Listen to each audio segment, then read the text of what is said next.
आज इस वीडियो में मैं आपसे एक सीक्रेट शेयर करने वाला हूं कि कैसे मैंने ओमकार के पिछले साल से इस साल 47% बढ़ाए। दोस्तों, ओमकार को 9th में 47% मिले थे और उसे 5th to 8th में भी लगभग 40 to 45% ही मिले थे। तो ऐसा मैंने क्या किया था जिसे उसे 10th में 94% मिले और वो एवरेज स्टूडेंट से स्कॉलर स्टूडेंट बन गया। ओमकार के पेरेंट्स उसके 9th के एग्ज़ाम के दूसरे दिन ही मेरे पास आए थे। मैंने उन तीनों से पूछा कि आपको 10th में कितने परसेंटेज चाहिए, आपकी एक्सपेक्टेशन क्या है। तो उन्होंने बोला कि 90% से ज़्यादा। तो मैंने कहा कि मैं जैसा बोलूँगा कि ऐसे ऐसी पढ़ाई करना है, तो अगर आप उसके लिए तैयार हो तो आप बोलो, क्योंकि ये एक ट्रेडिशनल मेथड से अलग पढ़ाई है और वो अगर आप करते हो, सीरियसली करते हो, तो आप वो कर सकते हो। तो उन्होंने कहा कि हाँ, हम तैयार हैं। तो फिर मैंने उन्हें कहा कि अब यहाँ पर मैं आपको एक मेथड बताने वाला हूँ। उस मेथड का नाम है journey from average student to scholar student.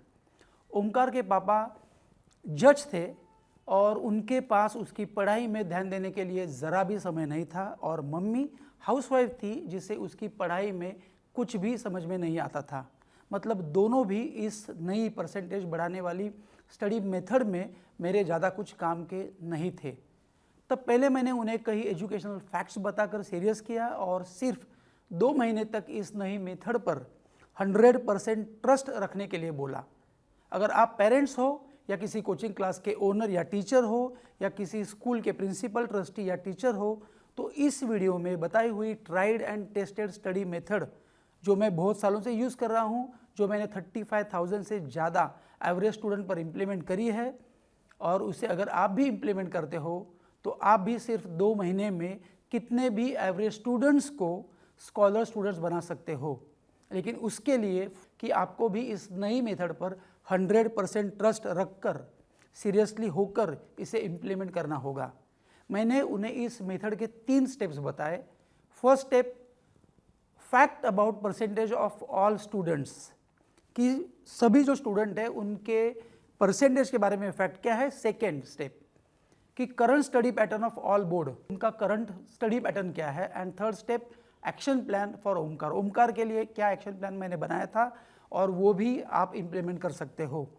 फिर मैंने उनके साथ फर्स्ट स्टेप जो है fact about percentage of all students वो शेयर किया, जो अभी मैं आपके साथ शेयर कर रहा हूँ। और ये फैक्ट किसी भी बोर्ड के लिए लागू होता है, जैसे Maharashtra board, CBSE board, ICSE board, IGCSE board, IB board, Gujarat board, Madhya Pradesh board, या आप किसी भी स्टेट के हो, तो ये सभी के लिए लागू होता है। और वो फैक्ट क्या है? वो फैक्ट ये है कि जैसे जैसे स्टूडेंट्स हायर स्टैंडर्ड, मतलब first, second, third, fourth, fifth, six, 7, 8, 9, 10 में जाते हैं, तो 3 कैटेगरीज में डिवाइड होते हैं। फर्स्ट कैटेगरी ये है कि 90% स्टूडेंट जो हायर स्टैंडर्ड में जाते हैं तो उनके परसेंटेज कम होते जाते हैं। फर्स्ट टू फोर्थ में वो 90 तक रहते हैं, रह सकते हैं, उसके बाद वो नीचे नीचे आ जाते हैं। तो ये फर्स्ट कैटेगरी है। सेकेंड कैटेगरी में 5% स्टूडेंट्स जो हायर स्टैंडर्ड में जाते हैं पर वो वही परसेंटेज के एवरेज ग्रुप में रहते हैं, जैसे कि 60 to 65 का एक एवरेज ग्रुप, तो वो स्टूडेंट उधर ही रहता है। 65 to 70, 40 to 45, 55 to 60, 70 to 75, ये ऐसे जो एवरेज ग्रुप है, ये परसेंटेज का ग्रुप है। तो 70 to 75 में तो 5, 6, 7, 8, 9 में वो 72, 73, 74 इधर ही रहता है। तो ये जो 5% स्टूडेंट्स है उनके लास्ट 3 साल के अगर आप परसेंटेज देखोगे तो लगभग वही परसेंटेज ग्रुप में वो रहने वाले होते हैं। और थर्ड कैटेगरी है जो हायर स्टैंडर्ड में जाते हैं। ये स्टूडेंट जो हायर स्टैंडर्ड में जाते हैं तो उनके परसेंटेज बढ़ते हैं। तो मैंने उन्हें कहा कि ओमकार अभी सेकेंड कैटेगरी में है और हम उसे थर्ड कैटेगरी में लेके जाने वाले हैं। तो अब देखते हैं सेकंड स्टेप। सेकंड स्टेप है current study pattern of all boards. यहाँ पर मैंने उन्हें समझाया, जो मैं आपको भी अभी समझा रहा हूँ, कि कैसे किसी भी बोर्ड का सिलेबस कैसे बनता है। वो सिलेबस 3 ग्रुप्स में डिवाइड होता है। पहला ग्रुप है first to fourth, second group है 5th to 8th और थर्ड है 9th to 10th। आइए अब देखते हैं कि फर्स्ट ग्रुप वो है जो फर्स्ट टू फोर्थ स्टैंडर्ड के लिए होता है।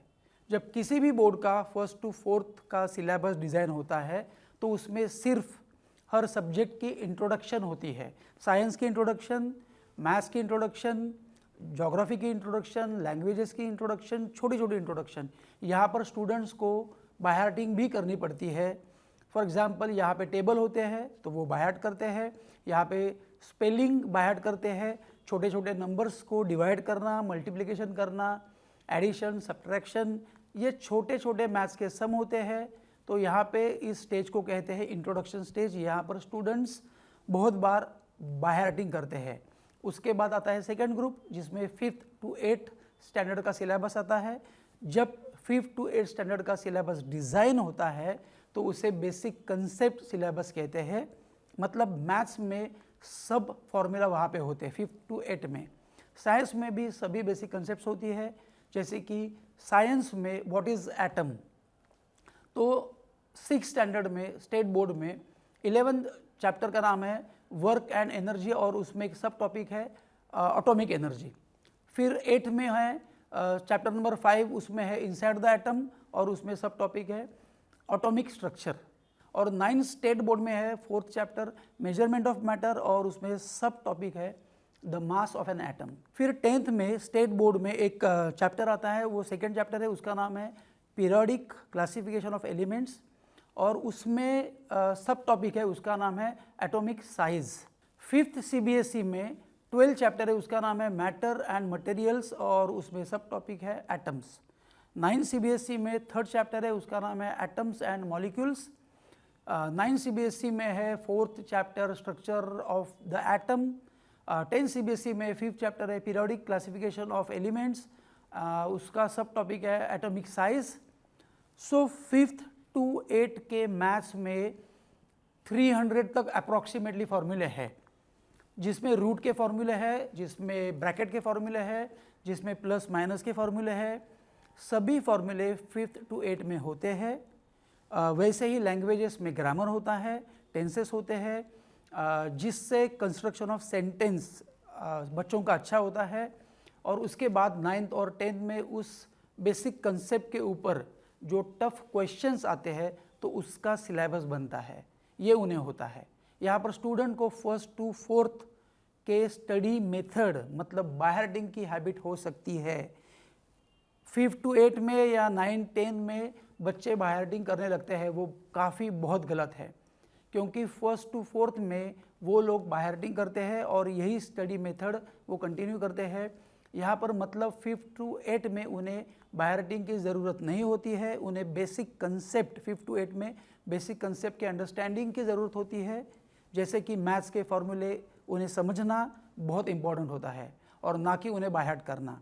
तो जिस स्टूडेंट्स के परसेंटेज नीचे आ जाते हैं वो 5th to 8th में अंडरस्टैंडिंग नहीं करते हैं, बेसिक कंसेप्ट समझ में नहीं लेते हैं, और वो रट्टा मारते हैं या सभी सब्जेक्ट में बाय हार्टिंग करते रहते हैं। तो यहीं पे फर्स्ट प्रॉब्लम शुरू हो जाती है। अगर 5th to 8th की ही बेसिक कंसेप्ट अगर उसे बराबर नहीं समझी है तो 9th और 10th के क्लास में उसे कुछ भी नहीं समझेगा, चाहे आप कितनी भी महंगी प्राइवेट ट्यूशन लगाओ। 5th to 8th में जो भी बेसिक कंसेप्ट पढ़ी है उसका यूज़ उसे 9th और 10th में करना है, मतलब application of all basic concept in 9th and 10th। अगर आपको 8th स्टैंडर्ड में पावरफुल होना है तो आपको 5th to 7th में सभी बेसिक कंसेप्ट जो है उसकी अंडरस्टैंडिंग आपको बराबर से होनी चाहिए। और वैसे ही अगर आपको 9th और 10th अच्छा मजबूत करना है तो आपको 5th to 8th में 95% से ज़्यादा मार्क्स लाने होंगे। ये समझाने के बाद मैंने ओमकार और उसके मम्मी पापा को और आपको समझाने के बाद मैंने उन्हें 3rd स्टेप बोली, जो थी कि ओमकार के लिए अभी एक्शन प्लान क्या होना चाहिए। अब मैंने उन्हें कहा कि आपके लड़के को 4th to 9th में अप्रॉक्सीमेटली 40 to 50% ही मिले थे। अगर आपके लड़के के बेसिक ही अच्छे नहीं है, अभी अच्छे नहीं है, तो आप उसे 10th में भेजोगे तो उसे सिर्फ लेसन में से या हर सब्जेक्ट में से 5 to 10% ही समझ में आएगा। तो मैंने उन्हें यहाँ एक एग्जाम्पल दिया कि अगर एक स्टूडेंट है जो 1st to 4th में एकदम स्कॉलर स्टूडेंट है, जिसे हर साल 95% से ज़्यादा मार्क्स मिलते हैं, अगर वो 1st, 2nd, 3rd, 4th का स्टूडेंट उसे 5th में नहीं डाला, 4th के बाद, 4th तक वो स्कॉलर है लेकिन 4th के बाद उसे 5th में नहीं डाला, उसे सीधा 6 में डाला, या 5th और 6th भी स्किप किया और उसे 7 में डाला, तो क्या वो स्टूडेंट जो 4th तक स्कॉलर था वो बिना 5th या 6th किए 7 में वो स्कॉलर बनेगा? क्या उसे 7 में अच्छे परसेंटेज मिल सकते हैं? तो क्या वो स्कॉलर स्टूडेंट रहेगा 7 में भी? तो बाद में वो तो उनसे जवाब मिला कि नहीं, वो इट्स नॉट पॉसिबल।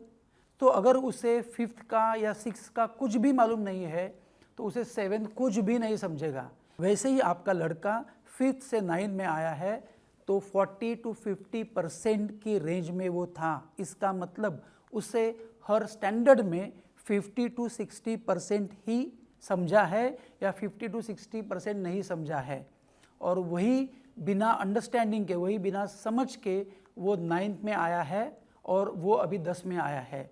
तो मैंने उन्हें एक सजेशन दी, अब एक्चुअल प्लान क्या है वो आप समझ लो। तो मैंने उन्हें कहा कि आप एक प्राइवेट ट्यूटर ढूंढो, एक्शंस चालू होती है अभी। एक प्राइवेट ट्यूटर ढूंढो जो उसे 5th का मैथ्स, साइंस और लैंग्वेजेस पढ़ाएगा, और 2 से 3 बार रिवीजन करके फिर हम उसकी एग्ज़ाम लेंगे, जिसमें उसे 95% या 96% मिलेंगे या उससे ज़्यादा मिलेंगे। फिर हम ये सोचेंगे या मानेंगे कि वो 5th में स्कॉलर बन गया है और उसे 5th में हर एक सब्जेक्ट में 95-98% मिले हैं और वो 5th में स्कॉलर स्टूडेंट बनकर अब 6 में आया है। वैसे ही हम ओमकार के 6 के सभी सब्जेक्ट, मैथ्स के बुक में जितने भी सम हैं वो 2-3-4 बार सॉल्व करके लेंगे, साइंस भी अच्छा करवा लेंगे, लैंग्वेज भी अच्छा करवा लेंगे, और फिर वो 6 में उसकी हम एग्ज़ाम लेंगे। उस एग्ज़ाम में ओमकार को 98% मिलने चाहिए। फिर ओमकार 6 में भी तब भी स्कॉलर नहीं था लेकिन अब स्कॉलर है, और अभी ओमकार 5th और 6th में एकदम मस्त है, स्कॉलर है। अभी वो 7th में आया, फिर वो ट्यूटर या दूसरा ट्यूटर 7 का मैथ्स का बुक फिर 2-3 बार सॉल्व करके लेगा, साइंस के सभी क्वेश्चन आंसर लेसन्स मस्त उससे करवा लेगा, फिर वो 7 से 8 में आएगा। फिर यही हम 8 to 9 करेंगे और 9 की पढ़ाई उससे फिर रिपीट करेंगे। तो ओमकार 5th में स्कॉलर बन गया, 6 में बन गया, 7th में बन गया, 8 में बन गया, और 9 की पढ़ाई करने के लिए वो एक 5th to 8 तक का एक स्कॉलर स्टूडेंट बना था, और वो अभी 9 की पढ़ाई उसने करी थी हमारे सामने, और ये सब होने के बाद वो 10th में जाने वाला है। और मैंने उन्हें ये समझाया कि इस दौरान अगर उसके 10th के क्लासेस मिस भी होते हैं, कोचिंग क्लासेस मिस भी होते हैं तो चलेगा, क्योंकि उसे हम 5th to 9th में एक स्ट्रॉन्ग, एक स्कॉलर स्टूडेंट बनवा के उसे 10th में भेजने वाले हैं। चाहे उसके 10th के प्राइवेट क्लासेस से कितना भी प्रेशर आपके ऊपर आए, उसके दोस्तों का फ़ोन आ सकता है कि क्या प्रॉब्लम है, ओमकार 10th की क्लास में क्यों नहीं आ रहा है। फिर यहाँ पर एज अ पेरेंट आपको एक स्ट्रॉन्ग डिसीजन लेना होगा, आपको बताना होगा कि हम क्या कर रहे हैं, हम कैसे पढ़ाई कर रहे हैं, क्योंकि हम यहाँ पर बेसिक कंसेप्ट स्ट्रॉन्ग करके उसे स्कॉलर स्टूडेंट बना करके उसे 10th में भेजने वाले हैं। इसके आगे की स्टोरी ये है कि हमने जुलाई 1st वीक तक इस प्रोसेस को कंप्लीट किया था, और उसके बाद उस लड़के ने 10th की पढ़ाई शुरू की और उसे 10th में 94% मिले। जो 9th में उसे 47% थे और उसे 10th में 94% मिले। स्कॉलर स्टूडेंट्स और एवरेज स्टूडेंट्स में सबसे इम्पॉर्टेंट एक फ़र्क यही होता है कि स्कॉलर स्टूडेंट्स के 5th to 9th के, 5th to 8 और 9 के बेसिक कंसेप्ट्स एकदम पक्के होते हैं, और एवरेज स्टूडेंट्स के बेसिक कंसेप्ट बिल्कुल भी अच्छे नहीं होते हैं। मतलब उन्हें मैथ्स के बेसिक रूल्स पता ही नहीं होते हैं। अगर आपको स्कॉलर स्टूडेंट्स बनना है तो मैंने जो प्रोसेस बताई है, ये जो स्टोरी बोली है, वैसे ही आप घर पे एक प्राइवेट ट्यूटर रख कर आप 5th to 9 के बेसिक कंसेप्ट बेस्ट कर सकते हो। अगर आपका स्टूडेंट 75 to 85% की रेंज में भी है, या उससे नीचे भी है, या उसके आजू बाजू में है, या ऊपर भी है, तो भी आपको बेसिक कंसेप्ट उसकी स्ट्रॉन्ग या पक्के करने होंगे, जिससे आप उसे आसानी से एक स्कॉलर स्टूडेंट बना सकते हो। आपको अगर इस स्टडी मेथड के बारे में और ज़्यादा इन्फॉर्मेशन चाहिए तो आप हमें 8080972972 इस नंबर पर कॉल कर सकते हो। आपने इस वीडियो से जो भी सीखा है वो आपके घर में डिस्कस करो। अगर आप टीचर्स हो, एज अ टीचर डिस्कस करो। अगर आप कोचिंग क्लास के ओनर हो या स्कूल के ट्रस्टी या प्रिंसिपल हो तो ये वीडियो आप सभी को दिखाओ। ये वीडियो अगर आपको मिला है तो ये वीडियो आपके जितने भी फ्रेंड्स हैं, जो पेरेंट्स हैं जिनके बच्चे स्कूल्स में जाते हैं, उनको भी दिखाओ। ये वीडियो सिर्फ 10 के लिए नहीं है, ये 7-8 के लिए भी है। अगर आपका बच्चा 8 में है, 8 में गया है तो उसके लिए भी है।